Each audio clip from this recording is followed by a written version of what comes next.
Hey, we're back with Tim and Guy After Hours with Brad Hargreaves, drummer for Third Eye Blind, who's not only just insane on the skins, but the guy plays in the market and has some real views. Check this out. Tim notwithstanding, drummers are always the coolest guys in the band, number one. But you got one show you guys are going to play. This is it. What venue does Brad Hargreaves want to play? Yeah, we played Madison Square Garden, but we were on a radio show. So we played as like, we were invited to play by a radio station. So it wasn't the same. It wasn't like you're headlining the Your Garden. show. Yeah. That is, you know, that's the holy grail of venues, to say that you sold out a Madison Square Garden. And we've looked at it, but the thing, it's interesting. Here's a little fact you didn't know. It costs $230,000 to even open Madison Square Garden for that night. So you better sell a lot of tickets for a lot of money to if you think you're going to be playing the Garden. I guess we're not throwing my party there. All right, so I can tell you right now, you've got an open bar tab at WXOU Radio Bar, 558 Hudson Street in West Village, New York. Whenever we open back up, but I've tried to make it to that place a couple times, and it hasn't happened. But I definitely want to hit your bar, man. I know it's cool. We're doing it. So let's talk investing a little bit.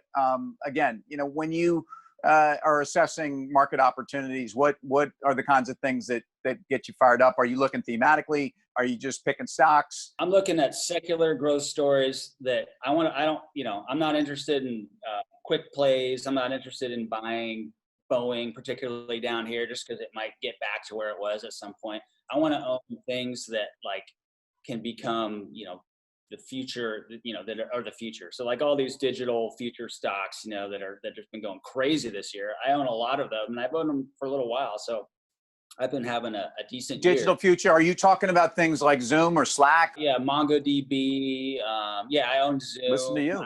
I own Slack, the Trade Desk. A lot of these sort of like, for a while, I think I've sort of I've realized that I can handle some volatility, and it doesn't bother me that much as long as I believe in the long-term story. So,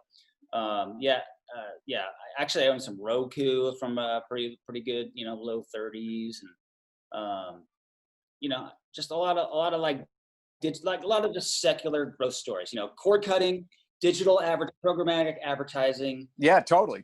And work from home, video, all that stuff. That's look what we're doing right now. It's like it's happening. How often would you say you are trading? Well, I bought quite a bit of stuff in March, like early and late March. I didn't catch like the very bottom, but I bought it a little bit early and a little bit late. But I'm still, those are all good moves. Yeah. As of right now, and then I just kind of got out of some dogs. I'm just like, I always give things too much time, and I've realized, what? Sometimes you just got to cut your losses and just move on, and it's been the right thing to do. So I mean, I love the music thing, and you love the stock thing. I find it's amazing, and athletes the same way. They get a kick out of the stuff, and obviously we get a kick out of what you do. Who was the big influence as a drummer? I mean, who's the guy or gal, for that matter, that you looked up to? Like, I wish I had the ability to play like him or her. I mean, the obvious names are out there, but I mean, is there somebody we wouldn't think of that really influenced you? Well, I mean, early on, I'm a contemporary of you guys. I could have been going to Georgetown if I was smart enough. I could have been there. But, totally could have been. But I'm a Bonham guy. I'm a Keith Moon guy. Stuart Copeland. You're talking about the class. So of like, look, of the godfathers of the throne, if I may. We're talking Bonham, Moon, Kurt, and Stuart Copeland, maybe. I don't know. Yeah, look, I think he belongs there. I think the innovation and the stuff he was doing with the Police. The one guy that, like, I guess he's included there, but he's a younger dude, is Dave Grohl. Like, think about what, I mean, I don't know if you feel that way, but I just feel like he was so influential in terms of, he's a god, kind of modernizing what those guys did, and just he's an extraordinary story. Have you guys ever played with those guys? Do you run into them at all? I actually live in the same neighborhood. He lives just up the street, but I was in this other band called Year Long Disaster, which was a rock power trio, and he liked us. He would come see us at the Viper Room. We'd play, and Yeah. And Sweet. he actually took us on tour. He took us on, we opened, we did like an arena, like, what was it, like 10 arena dates opening for him. He invited us out. So he was like, that guy's like, he's the ambassador of Totally. rock today. So like, he's sort of the acceptable guy that everyone's like, we allow you to just have carte blanche. You choose who the guys are in rock, and we follow like your lead, and deservedly so, because he's a monster. He's ridiculous, and he does print that way. In other words, it comes off that he is there to kind of make everyone around him better, but that he is a soulful guy. He's a sweet dude. Loves Yeah. music, and is just a good person. You know, you get reputation. People get reputations. He's got a reputation for being a really cool dude, and there's a reason, you know. And before we go, markets are effectively back to all-time highs. Nasdaq's at all-time highs. Semiconductors are through those highs. Any sense for you as a guy who's been pretty tactical in this market? Does this scare you? Oh yeah, of course. Everything scares me. What I realize is it's easy to be a bear. It's hard to be a bull. And I think that's a lot of the psychology of why, you know, of markets, where you're just constantly climbing the wall of worry. And it's just like, yeah, if I gave in to my, fears, I would sell everything tomorrow. It's terrifying.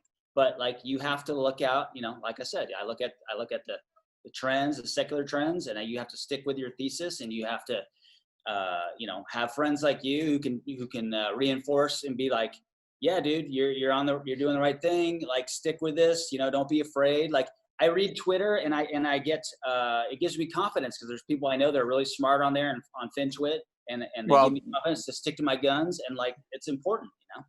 Yeah, well, I mean, you know, it's definitely a case of sometimes, especially with the wall of worry, it's wishing you would step out from that ledge, my friend. So The ledge of worry. Yeah. The ledge of worry, and you're talking about something very important too, because I heard you talking about this even as you were investing in March. I mean, you were investing in March with the confidence of doing some stock picking and doing some work, and you're a humble guy, but you're a smart guy, and we've talked stocks for a long time. But also your time horizon to investing is one that gives you more confidence, right? Because you're investing for Jackson, man. I mean, and so on some level, that's your approach. Talk about that. Well, yeah, I mean, 3 to 5 years minimum, any kind of stock. I mean, my goal is to buy a stock and never have to sell it, and just give it to my son and my daughter one day. Like,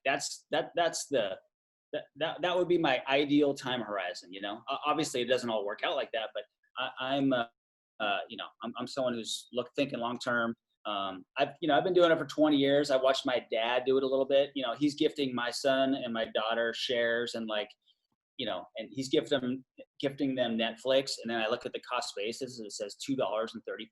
Oh man, don't tell me that. And he's gifting them Amazon for $135. You know, and so, like, I've seen this methodology that I kind of follow, that he has sort of showed me. Yep. He didn't explain it. He just did it. And I just kind of tried to figure out what he was doing. He never really explained it, but that to me, just secular growth stories, try to find them, try to hold on to them thick and thin. Long-term compounding is the secret to a semi-charmed life. Brad Hargreaves, drummer for Third Eye Blind. Dude, it's been great to have you. Please come back, and I'm going to let you know about the drum off, because it's building. Dude, that's awesome. Let's do it. And wherever Guy is, we're going to bid him good night. Yeah. Brad, good night. Thanks for coming out. Stay safe out there. Good to see you.